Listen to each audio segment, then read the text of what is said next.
My girlfriend laughed about dumping me after proposed. A few days later, she was screaming at my intercom, begging for forgiveness. Hey guys, so I, 29 male, proposed to my girlfriend Jenna, 27 female, a few months back, and she said she needed time to think. Buckle up because this is wild, and I'm still processing everything that happened. We met at my buddy Luke's housewarming party 3 years ago. She was friend with his girlfriend, and I remember thinking she was completely out of my league, but we hit it off and started dating. First 2 years were awesome. We traveled, had all our inside jokes, the works. About 8 months in, I got her this orange tabby cat named Milo that she went nuts over. I put him in a small box with a red ribbon around his neck. When he popped out of the box, she thought it was the cutest thing ever and pulled me into a hug. That cat became our baby, and we'd spam each other with pics of him doing dumb cat stuff all day long. Last year we moved in together, and everything seemed perfect. We talked about our future together, kids, house, the whole deal. She started dropping these massive hints about marriage.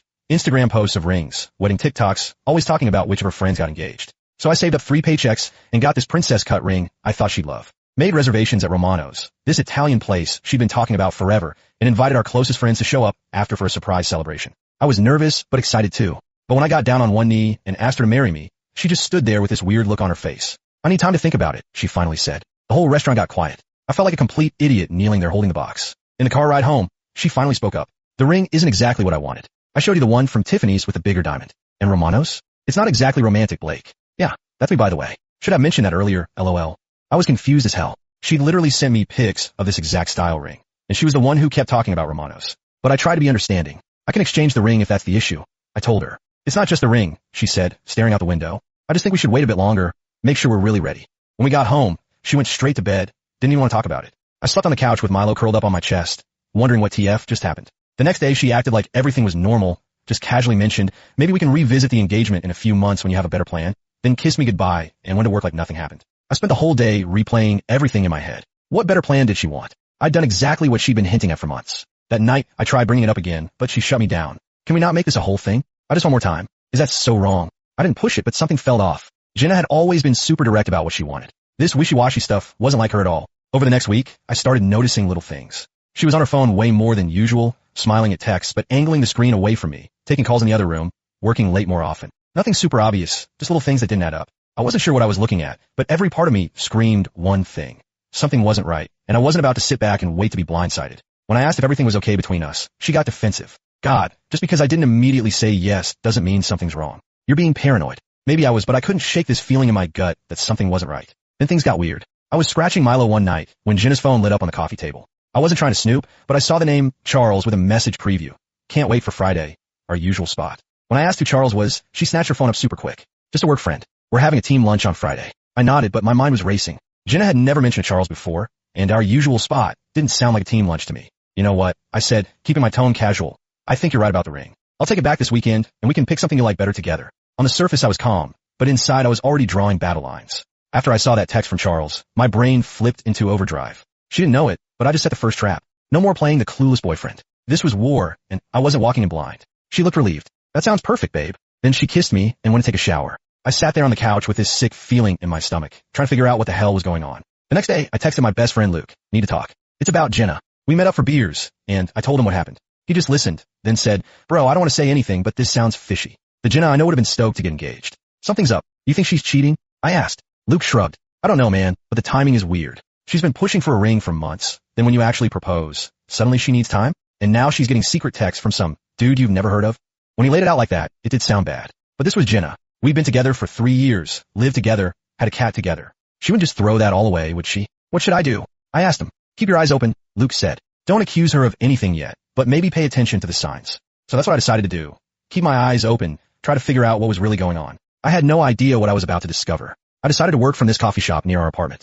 Jenna never goes there, says their coffee is overpriced, so I figured it was a safe spot to focus without bumping into her. I was in the corner with my laptop, wearing headphones but not playing anything, when I heard familiar laughter. I looked up and saw Jenna walking in with her friend Tara. They didn't notice me cause of this big plant next to my booth. I was about to call out to them when I heard my name. They sat at the table right behind me, and Jenna was talking about something that caught my attention. He really thought I'd say yes, just like that. Jenna said, her laugh sharp and mocking.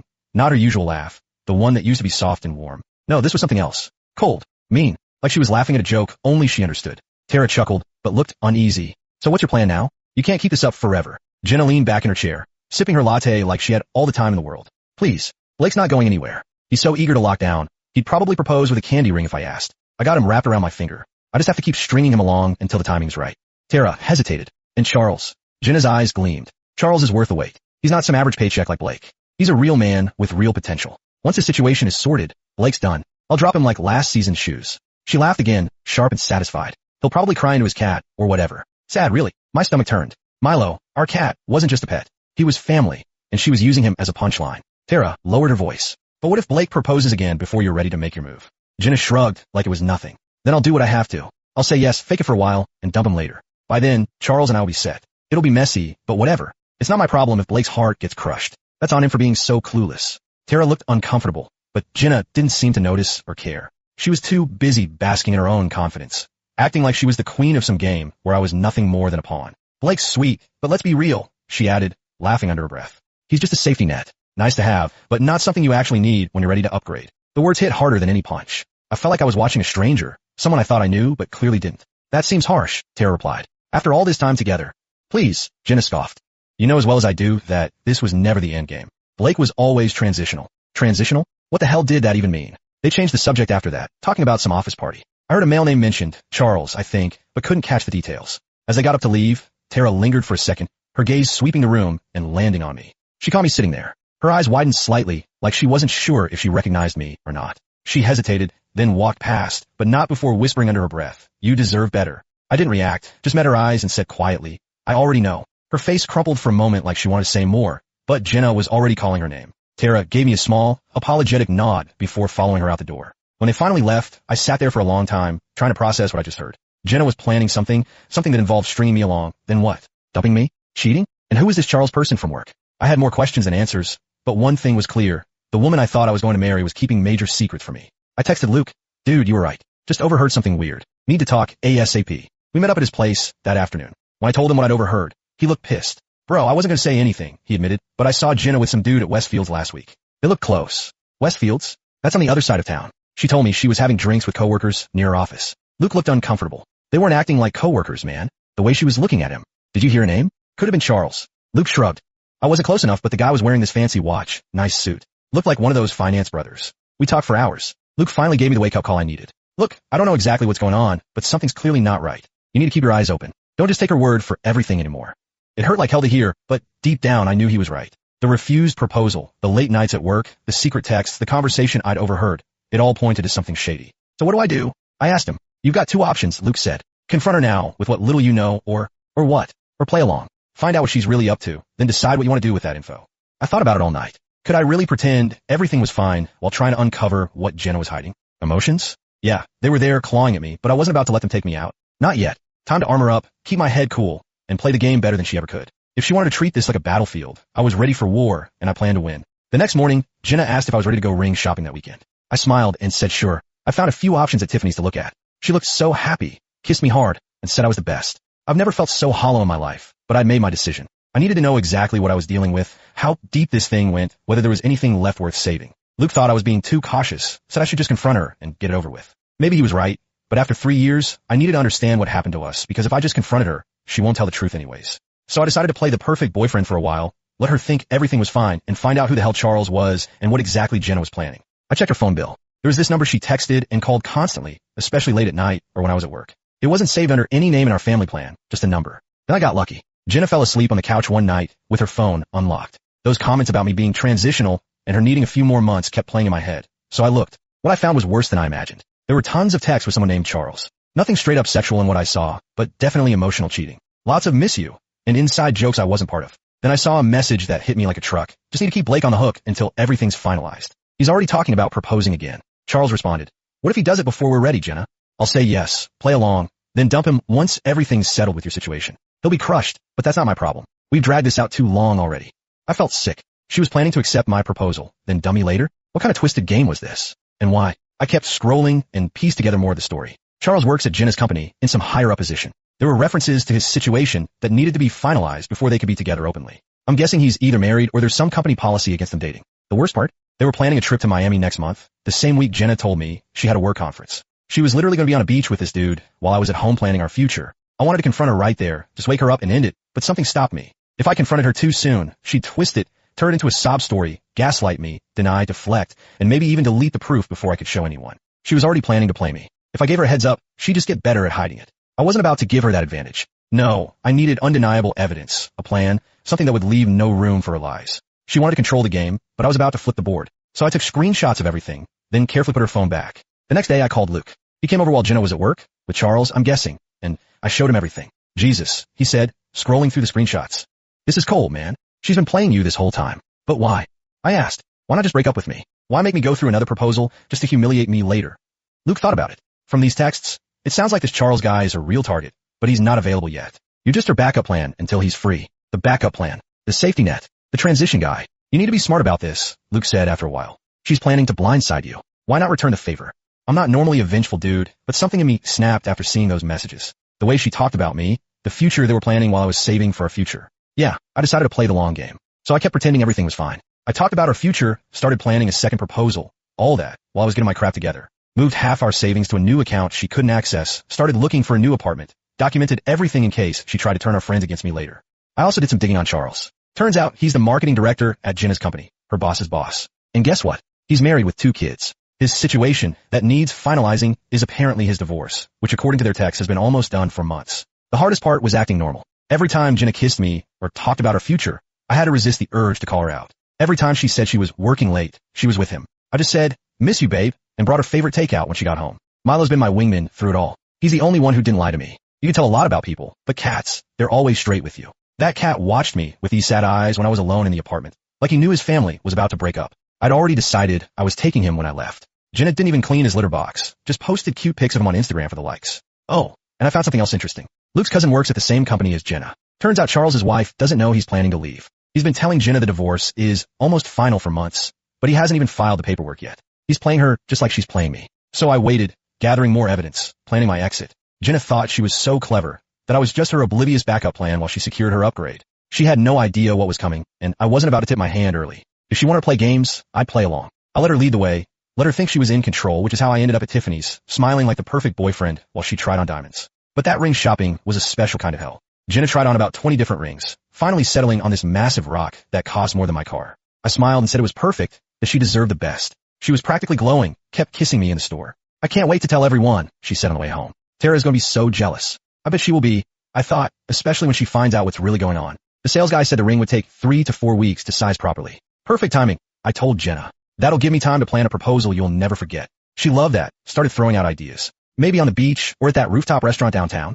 I just nodded along, saying they were all great ideas. That night, she was extra affectionate. The whole time, I was thinking about those texts to Charles, how she was planning to accept my proposal, then dump me later. It took everything in me to play my part. Speaking of Charles, I learned more about him from Luke's cousin. Charles has been with the firm for 5 years, heads the marketing department, and has a reputation as a player. He's been telling Jenna he's almost divorced, but in reality, he hasn't even started the process. His wife thinks they're working on their marriage. They even went to couples therapy last month. Jenna has no idea she's being played too. Part of me wanted to tell her, watch her world collapse like mine did, but that would ruin my plan. So I kept quiet, kept playing the adoring boyfriend. A few days later, Jenna mentioned her work conference in Miami next month.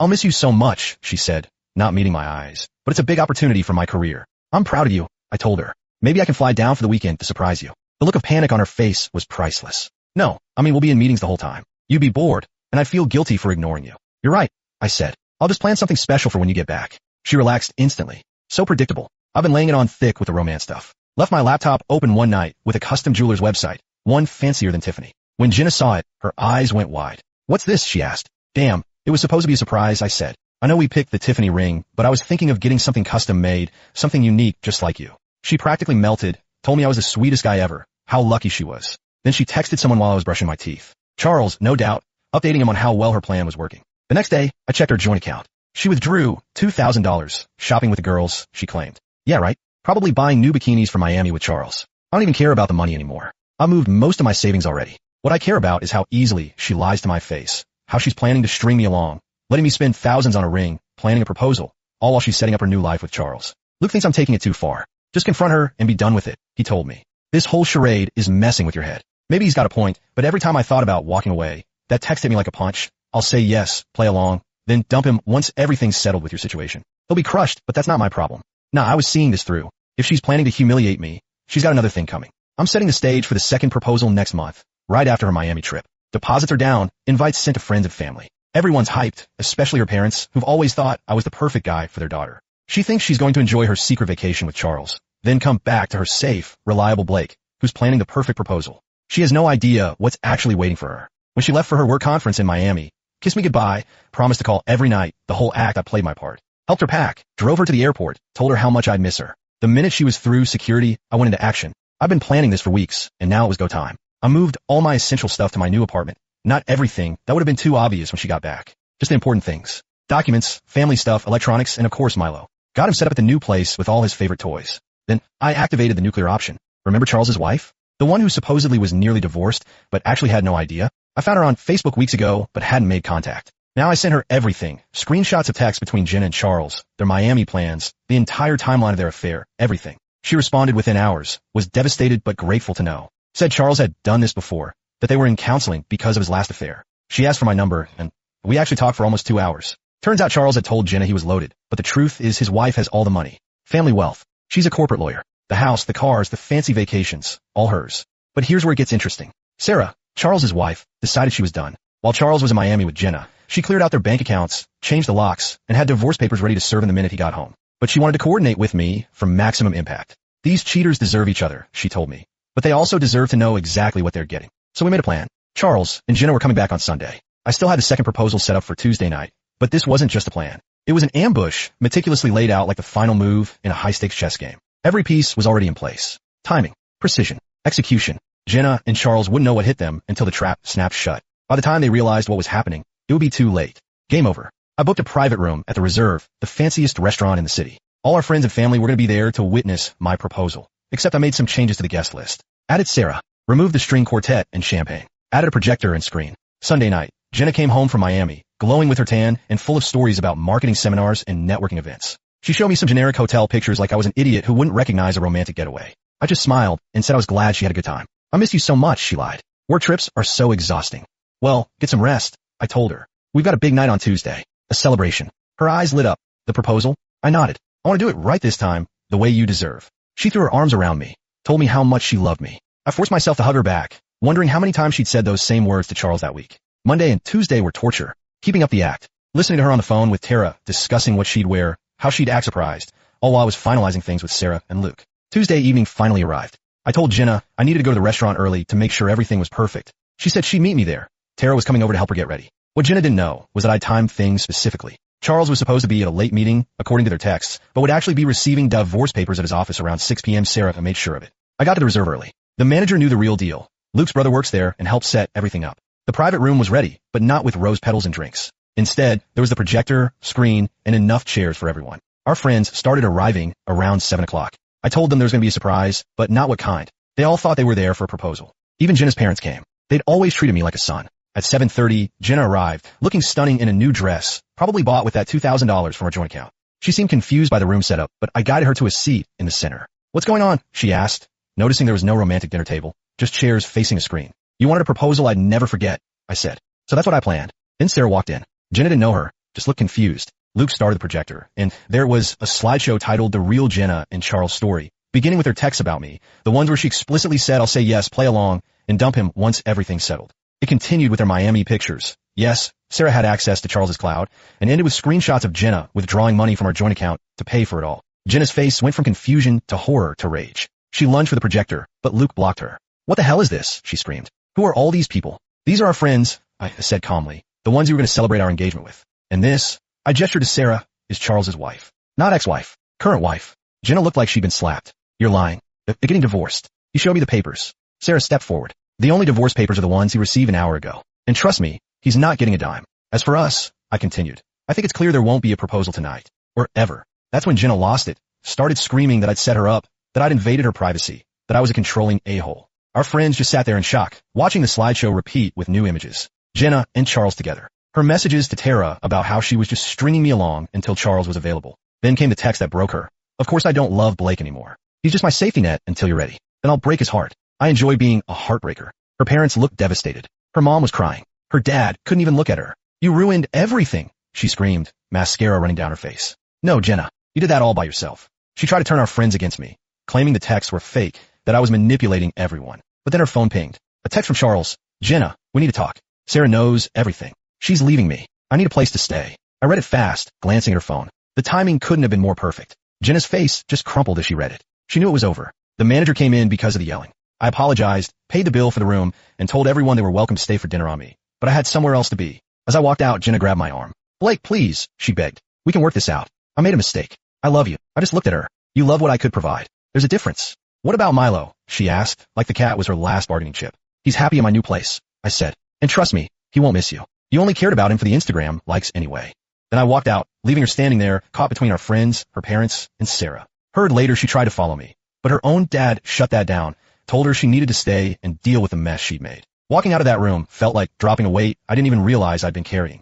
The silence behind me was louder than her screaming could ever be. For the first time in months, I felt free. No more second-guessing. No more pretending. No more walking on eggshells. Just me, my dignity, and Milo waiting for me at home. Last I heard, Charles and Jenna are still together, but it's far from the fairy tale they thought they'd have. Charles's divorce went through, but Sarah wrecked him financially.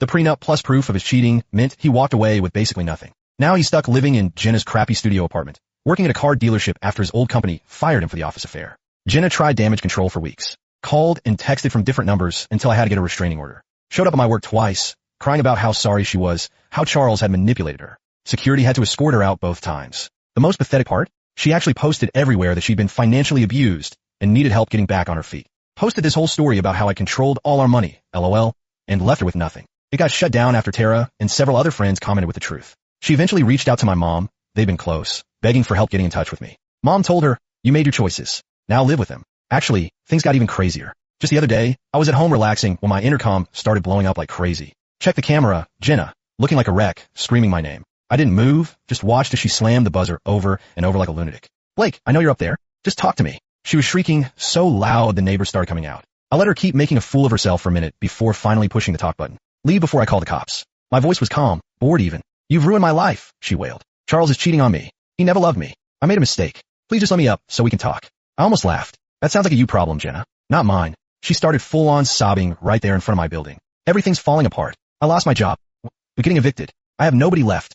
For half a second, I almost felt bad. Almost. Then I remembered those texts, how she planned to string me along, humiliate me, leave me broken. Goodbye, Jenna. And with that I turned off the intercom and went back to my night like she never existed. She stayed outside for another hour, alternating between screaming, crying, and begging. Finally, one of my neighbors actually did call the cops, and they escorted her away. I added that incident to my restraining order file the next day. As for Milo, he's thriving. Got him this fancy cat tree for the apartment that he absolutely loves. Jenna still occasionally posts throwback photos of him on her Instagram, acting like he's still with her. It's sad really. Now for the good stuff. Remember Sarah, Charles's ex-wife? We kept in touch after everything went down. Nothing romantic at first, just two people processing similar betrayals. We'd grab coffee every couple weeks, text about our progress moving on. She's actually pretty cool, way too good for Charles. About 3 months ago, those coffee meetups turned into dinner. Dinner turned into weekend hikes. You can probably see where this is going. We've been officially dating for 2 months now, taking it slow, both still healing, but it's been really good. She's smart, successful, and most importantly honest. We joke that we have the most solid foundation ever. We've already seen each other at our absolute worst and helped each other through it. Luke, my buddy who helped with the restaurant plan, thinks it's poetic justice. The two people they screwed over found happiness together. He said, I wouldn't go that far yet, but I'm happier than I've been in a long time. I ran into Tara at the grocery store last week. She mentioned Jenna got fired from her job and is trying to start some kind of social media consulting business. Apparently, it's not going well. She also said Jenna and Charles fight constantly. He resents her for not being as wealthy as Sarah, and she resents him for not being the meal ticket she thought she was getting. Sometimes I think about how close I came to proposing a second time, to actually buying that overpriced Tiffany ring she wanted, how I almost fell for the ACT. If I hadn't overheard that conversation in the coffee shop, if Luke hadn't given me that wake-up call, I might be engaged to her right now, oblivious to what was really going on behind my back. Instead, I'm sitting here in my own place with my cat purring next to me and plans to meet Sarah for dinner later. Life takes weird turns sometimes. The important thing is I'm moving forward. I don't check Jenna's social media anymore, don't ask mutual friends about her. She's just someone I used to know who taught me a valuable lesson about trust. Sarah and I have talked about what we'd do if we ever run into Jenna and Charles together. We decided we'd just smile, say hello, and keep walking. The best revenge isn't some elaborate scheme. It's living well and being genuinely happy. So that's it. The Jenna saga is over. Thanks for reading this whole thing. If you're still here, you're a real one. Oh, and if you're reading this and suspect your partner is cheating, trust your gut. It's usually right. Edit. No, Sarah and I didn't plan to start dating. It just happened naturally. And yes, we're both very aware of the irony.